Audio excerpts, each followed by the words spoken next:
안녕하세요. 매일 시를 쓰는 시인 다선 김승호입니다. 오늘 10월 8일 토요일입니다. 벌써 69회째 맞이하는 시창작 토크 시작하겠습니다.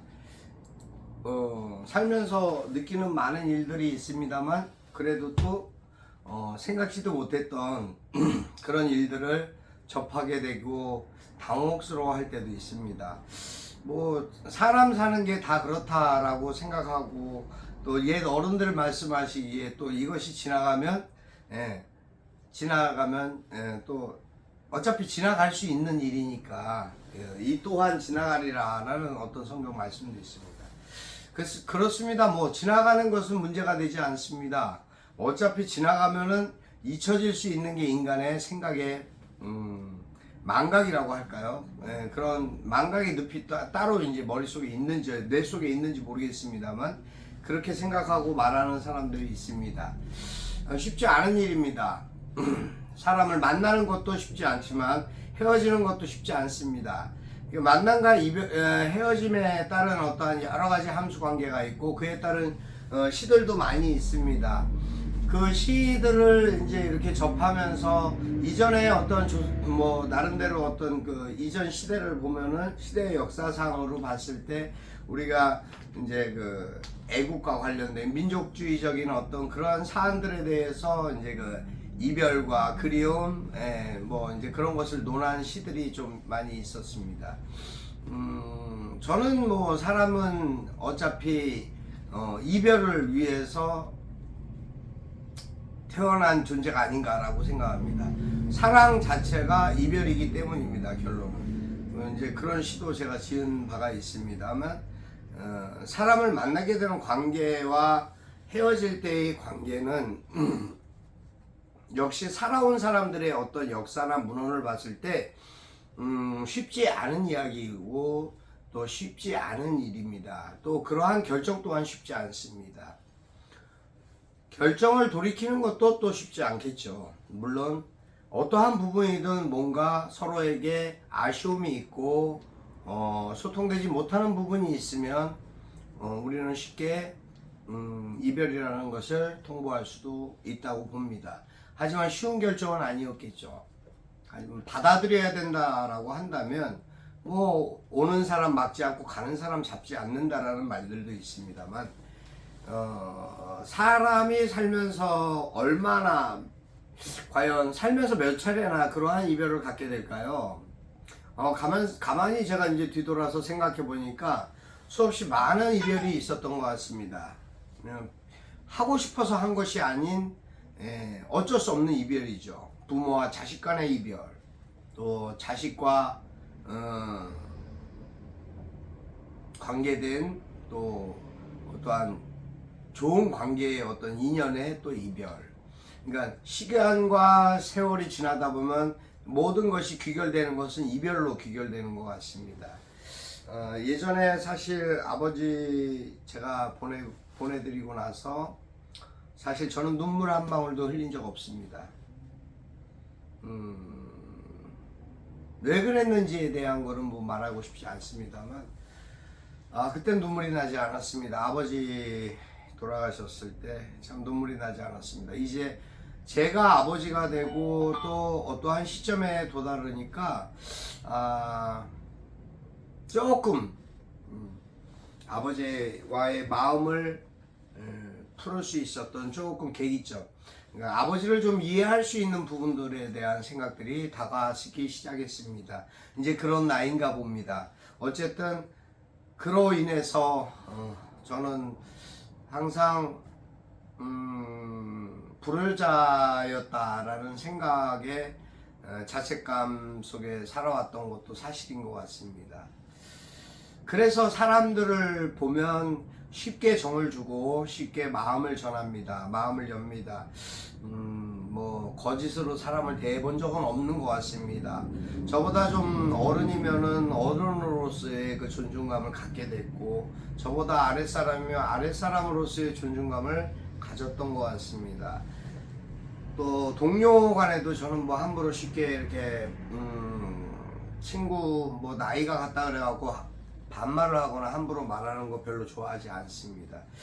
어쨌든 이제 글을 쓰는 시인으로서의 삶을 살면서 벌써 이제 10년이라는 시간이 지나갔습니다. 이 일들이, 이 작업이 언제 끝날지는 알 수 없습니다. 하지만 제가 살아있는 동안에는 끝까지 이어질 거라는 각오를 항상 가지고 있습니다. 매일매일, 매때 매 순간마다 그럴 때가 있습니다. 저도 사람이다 보니까는 아픔이 올 때도 있고 슬픔이 올 때도 있고 또 기쁨이 올 때도 있습니다. 근데 기쁜 것이 슬플 때가 있습니다. 함께 하고 싶은 사람과 그 기쁨을 함께 나누지 못한다라는 슬픔이겠죠. 이산가족들에 대한 생각을 좀 해봤습니다. 저도 사실은 실향민 가족입니다. 저희 큰아버지 되시는 백부님 되시는 분이 학도병으로 끌려가셔갖고 북에서 오지 못하셨습니다. 그리고 원래 저희 이제 집안 자체가 개성 쪽에 있었던 집안이었고 하다 보니까 저희도 실향민에 이제 속합니다. 다들 이별이라는 것에 대한 것을 논할 때 저는 사실 임진각 쪽을 자주 떠올립니다. 어렸을 때부터 계속 어른들의 손을 붙잡고 찾아갔던 곳이 망향단, 그곳이었습니다. 지금도 가끔은 제가 취재차 또 지나는 길에 어떤 일 문제로 해서 가끔 가보기는 합니다만 가보면 항상 마음 짠한 그쪽의 모습들, 그런 상황들, 또 어렸을 때의 그런 기억이 나오고는 합니다. 참 안타깝고 가슴 아픈 일들입니다. 그 모든 분들이 지금 이제 몇만 명 안 남았다고 합니다. 몇만 명 안 남은 그분들이 그래도 3만 몇천 명 정도 되신다고 하니 그 가족들의 마음들, 아픔들을 무엇으로 달랠 수는 없다고 생각합니다. 근데 저는 하여튼 살아오면서 경험했던 많은 일들과 그러한 이야기들, 제 안에 있는 이야기들을 자꾸 하나씩 끄집어내게 되는 그런 모습으로 저의 삶 속에 비춰지는 모든 것을 글로서 표현하는 그러한 어떻게 보면 좋은 습관이라고 생각합니다. 저는 글을 쓸 때가 제일 행복합니다. 그래서 시인들에게 또 작가들에게 꼭 그런 말을 전하고 싶습니다. 또 작가가 되고자 하는 지망생들에게도 꼭 전하고 싶습니다. 글은 늘 항상 쓰는 것입니다. 글은 외우는 것이 아닙니다. 외우는 것은 특별한 부분을 가지고 외우는 분들이고 또 그것을 낭송을 한다거나 하시는 분들은 외워야 되겠지만 작가는 글을 쓰는 것이 작가입니다. 시인 역시 마찬가지겠죠. 글을 쓰지 않으면 이미 시인이 아닙니다. 글을 쓸 때 무엇이든 핑계를 댄다라는 것 자체, 내 감정을 거기에 몰입시킨다는 것 자체도 글에는 맞지 않습니다. 글에는 규정이 있습니다. 그래도 순서가 있고 그래서 연과 행이라는 것이 나누어지고 있습니다. 그러니까 글을 쓰면서 내가 문단과 문장을 어떻게 이어갈 것인가, 어떻게 나열할 것인가에 따른 문제뿐만 아니라 단어의 선택을 어떻게 할 것인가에 대한 포인트가 있습니다. 그러한 마음으로 자신의 어떤 비유적인 말들을, 생각들을 포함시켜서 하나의 문장을 만들어낸 것이 시입니다. 그래서 누구나 시는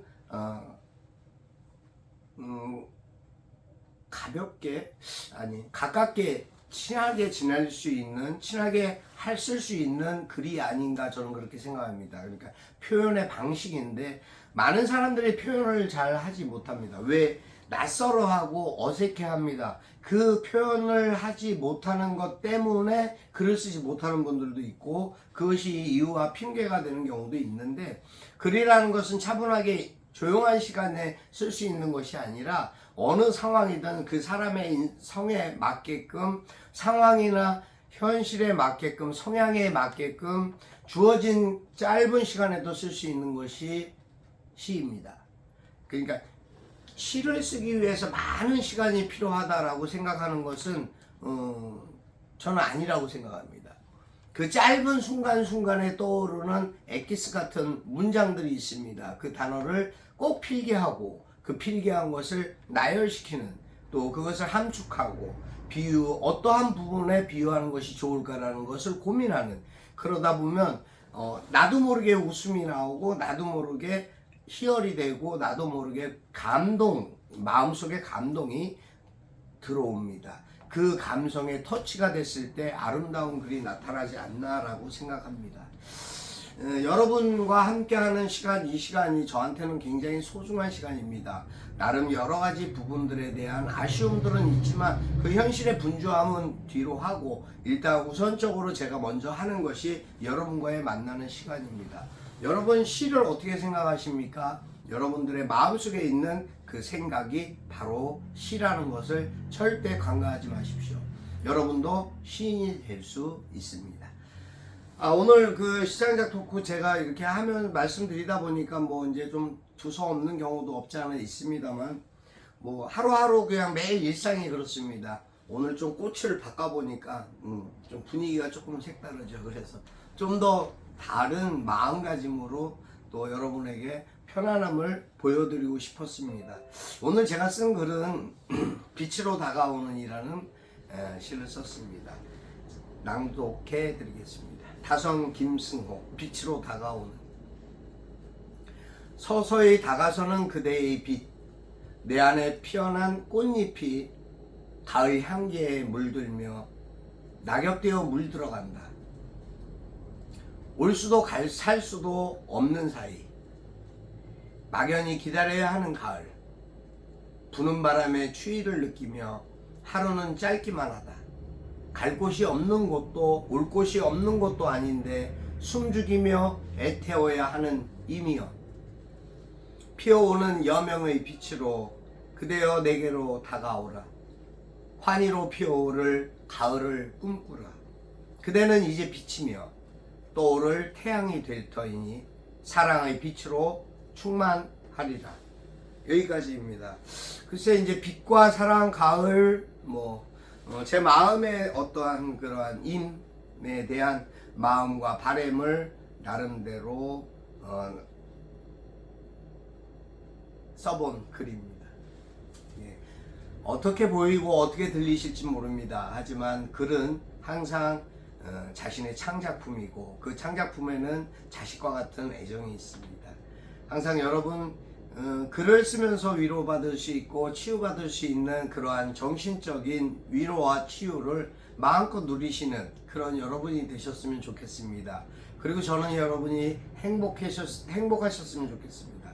또 저 역시 행복하고 싶습니다. 그래서 항상 기뻐하시고 건강하시고 그리고 행복하십시오. 오늘 2022년 국제 막걸리 축제가 아마 고양시에서 오후 3시에 문화광장에서 펼쳐지는 걸로 알고 있습니다. 여러분 많이 참여해 주시고 하여튼 좋은 행사가 될 수 있도록 사흘간 열려지는 그 행사가 고양문화원에서까지 펼쳐진다고 하니까 여러분들 많은 관심 가져주시기 바랍니다. 오늘도 행복하십시오. 오늘도 건강하십시오. 오늘도 기뻐하십시오. 여러분 기뻐하는 마음속에 엔돌핀이 솟아나고 내 건강에 치유될 수 있는 물질이 체내에서 생성이 된다고 합니다. 하여튼 항상 건강하시고 좋은 일만 있으시길 바라면서 여기서 인사드리겠습니다. 다선 김승호였습니다. 감사합니다.